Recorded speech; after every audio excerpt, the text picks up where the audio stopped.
In this lecture here, what I want to do is I want to talk about how you use the basic reciprocal function. So this is f of x is equal to 1 over x, and we've talked about what this graph looks like. And you can see it has a vertical asymptote at x is equal to 0, and a horizontal asymptote at y is equal to 0. And the other reciprocal function, f of x is equal to 1 over x squared, which looks like this. It has the same vertical and horizontal asymptotes.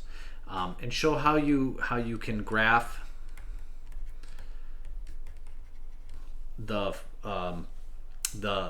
sketch the graphs of the basic reciprocal functions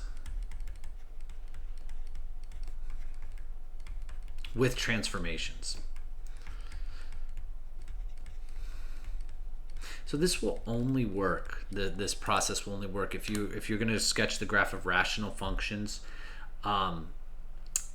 that look kind of like the basic reciprocal functions. I'm going to actually follow this lecture up with another one that talks about how you graph much harder looking ones, and you'll be able to see the difference. So you'll be able to quickly identify after this lecture when you can use these basic transformations. All right, so let's do this one. So let's say use the graph of f of x is equal to 1 over x to graph the function g of x is equal to 1 over x plus 2 minus 1. So look, you have two things going on here. You have this minus 1 at the end is a vertical transformation. All right, this is actually going to shift the graph down 1 unit. And this plus 2 here that's underneath, okay, that's with the x, this is a horizontal transformation. And what this is going to do, this plus 2 tells me to move the graph to the left 2 units. Okay, so the first thing you're going to do this is you're going to begin with f of x is equal to 1 over x. You're going to sketch the parent function here. And what you're going to do is you're going to identify 2 points and then the asymptotes of the graph. Okay, so we know that there's a vertical asymptote here at x is equal to 0, and there's a horizontal asymptote at y is equal to 0. So our 2 points here are going to be the point negative 1, 1, negative 1, negative 1, a little bit of a typo there, and the point 1, 1. Okay. So the first thing you're going to have to do is you're going to have to do the horizontal transformation. So what you're going to do is the graph is going to shift 2 units to the left. So you're going to subtract 2 from each x coordinate. Okay, so remember this was minus 1, minus 1. So we're subtracting 2. Minus 1 minus 2 gets me minus 3. And this was 1, 1. So 1 minus 2 gets me minus 1. All right, and what you're going to do is you're also going to move the vertical asymptote 2 units. Okay.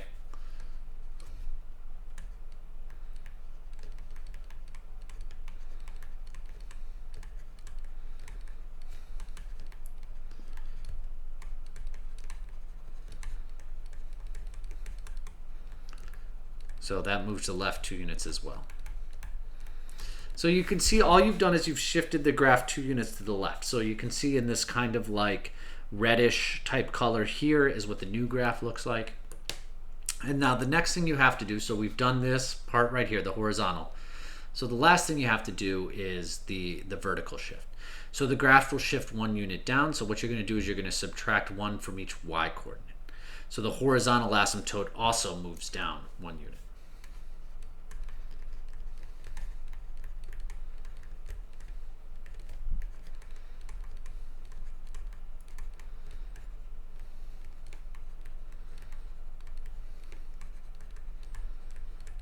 Okay, and you can see here, so I've moved the vertical asymptote over 2 units, and then I've moved the horizontal asymptote down 1 unit, and I've replicated the graph within the bounds of those asymptotes.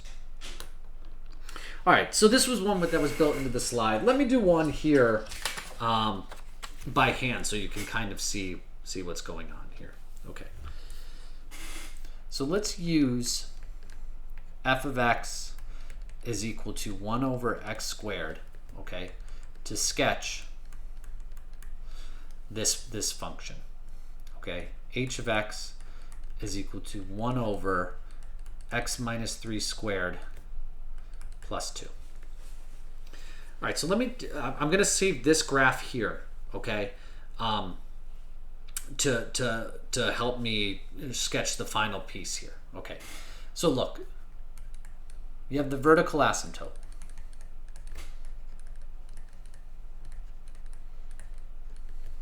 So when you look at this function, the vertical asymptote occurs at x is equal to 0. But if you look here, this minus 3, this tells me h of x, this vertical asymptote, okay, is going to occur at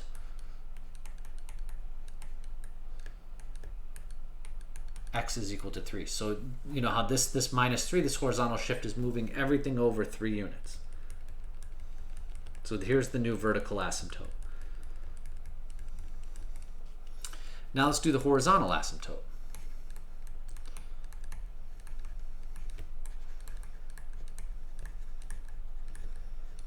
So for f of x is equal to 1 over x squared, we know that's at y is equal to 0.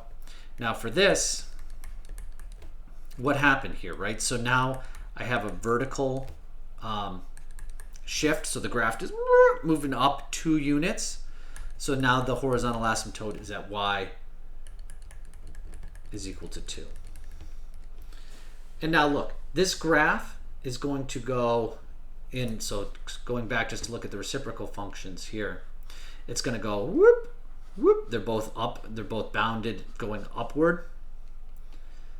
So you can find 2 points here if you want. So if you had picked the point, 1, 1, 1 in this graph here, okay, so you're going to be moving it to the right 3 units. So 1, 1 goes over to 4, and then up 2, and then you can see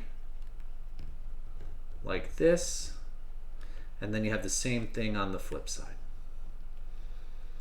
And that's how you use transformations to sketch this graph. So it's not too bad for when you have these simple reciprocal functions. All right, so what I'm going to do next is going to be a much meatier lecture where I'm going to talk about how you graph just rational functions just in general over multiple steps.